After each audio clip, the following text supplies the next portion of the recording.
2 दिनों में 2 बार आग लगी है। हालांकि वहां मौजूद फायर ब्रिगेड की टीम ने चंद मिनटों में ही आग पर काबू पा लिया। महाकुंभ में मौजूद quick response team active mode में है, लेकिन दूसरी ओर कुछ लोग आग को साजिश वाले एंगल से भी देख रहे हैं। ऐसे में टाइम्स ऑफ नवभारत की टीम ने सच्चाई की पड़ताल की है। क्या निकला है आपको दिखाते हैं।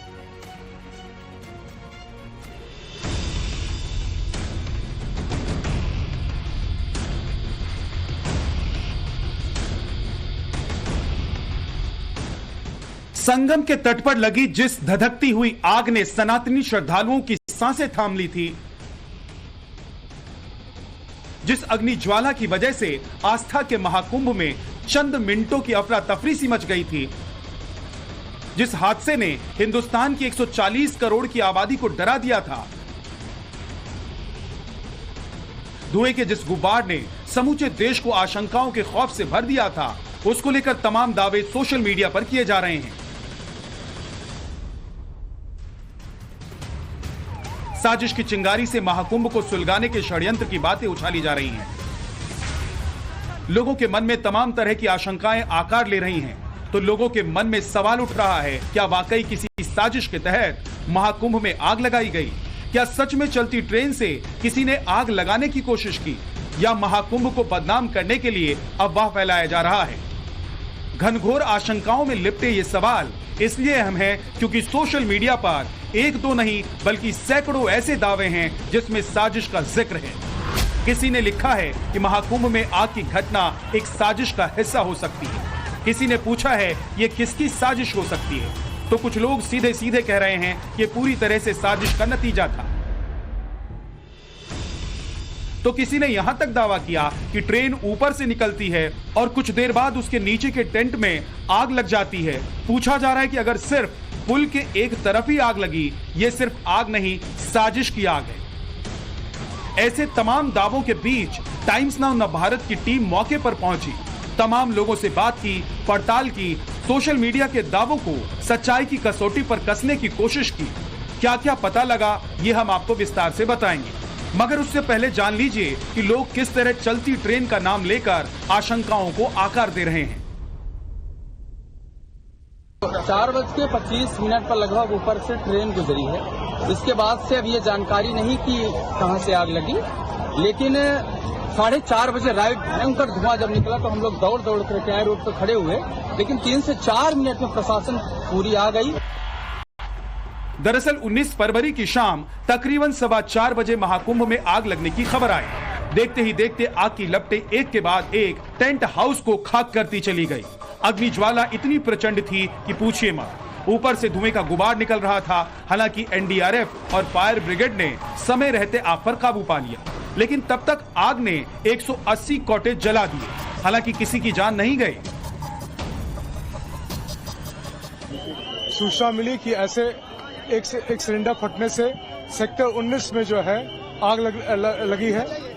तत्कालिक 3 मिनट में हमारे उत्तर प्रदेश पुलिस के, फायर सर्विसेज के और साथ में एसडीआरएफ के, उत्तर प्रदेश पुलिस के भी लोग जो है हम मौके पहुंच गए। 4:30 पे फायर पे पूरी तरह से काबू पा लिया गया था। असल में ये आग लगी थी गीता प्रेस गोरखपुर के शिविर में।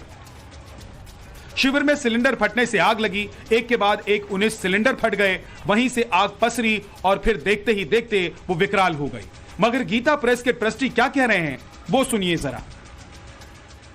जहां हमने बाउंड्री लगाई है यानी कि पश्चिम की ओर, उस तरफ सर्कुलेटिंग एरिया घोषित किया गया था कि लोग गंगा नहाएंगे।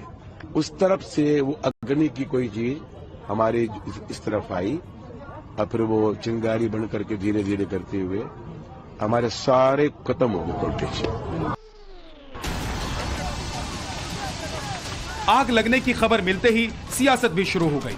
अखिलेश यादव, समाजवादी पार्टी, कांग्रेस सब ने ट्वीट करना शुरू किया। अखिलेश के लेफ्टिनेंट तो इसे हिंदू मुसलमान तक ले गए। जहन में एक बात ये आई कि अच्छा हुआ मुख्यमंत्री जी ने मुस्लिम कॉन्ट्रैक्टर्स से मना करवा दिए। अच्छा हुआ कुंभ में मना करवा दिया गया कि मुसलमान वर्कर ना हो, मजदूर ना आए मुसलमान। अच्छा हुआ मुख्यमंत्री जी ने किसी मुसलमान आईएएस आईपीएस की ड्यूटी नहीं लगाई। नहीं तो आप सोचिए, इस आग की घटना के बाद, इस अप्रिय घटना के बाद क्या क्या आरोप मुसलमानों पे लगाए जाते हैं। यही वजह है कि टाइम्स नाउ नवभारत के रिपोर्टर ठीक उसी जगह पर पहुंचे जहां पर हादसा हुआ था। उन्होंने एक एक कड़ी को जोड़कर पूरी सच्चाई जानने की कोशिश की। कुंभ में जहां पर आग लगी वहां पर मैं मौजूद हूं। सामने ट्रेन गुजर रही है रेलवे ट्रैक से, जो फ्लाईओवर बना हुआ है, रेलवे ब्रिज बना हुआ है, वहां से ट्रेन गुजर रही है और आग यहां से वो सामने आपको तख्तियां नजर आएंगी वहां पर लगी थी। अब कहा यह जा रहा है कि किसी ने जब ट्रेन गुजर रही थी जलती हुई सिगरेट वहां से फेंकी और आग लग गई।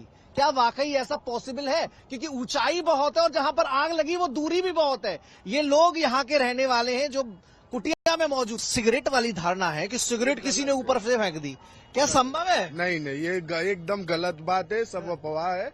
बात यह है कि हम लोग उसमें टेंट में थे। अच्छा, आग उस तरफ से आई है, मतलब दूसरे हिस्से से आई है। तो ट्रैक तो वहां पे भी है, तो उस पे चलते है। अच्छा, वो बंद है, चालू ये किए। उस कोने से वो उस कोने से लगी है आग, उस कोने से लगी है आग, उस कोने से लगी है और वहां से लेकर जो यहाँ की दूरी को देखें और अगर यहाँ पे देखें, ये यहाँ से दूरी नापे भी ना, तो वहां से अगर कोई सिगरेट फेंकेगा तो सबसे पहले आग वहां गिरेगी, उन तंबुओं में गिरेगी, उन कैंप में गिरेगी और उसके बाद आग यहां से फैलना स्टार्ट होगी। लेकिन आग लगी कहां से? आग लगी वहां से, वहां जो कोना है वहां से आग लगी। सिगरेट के चलते आग लगी? नहीं, ऐसा नहीं, बिल्कुल ऐसा नहीं। ये कोई सिगरेट के चलते पॉसिबल नहीं है। ना संभव। कोई और कारण रहा हो, उसकी जांच होगी। कोई हो, हमारी अग्नि परीक्षा थी। ये जो पूरी चीज है, हालांकि पुलिस प्रशासन के अधिकारी लगे हुए, एटीएस की टीम भी लगी हुई है। ट्रेन से आग लगाने वाली आशंका इसलिए भी निराधार है क्योंकि जिस टेंट में आग लगी वहां से टेंट की दूरी करीब 150 मीटर है। चलती ट्रेन में इतनी दूर से चिंगारी फेंकना असंभव है।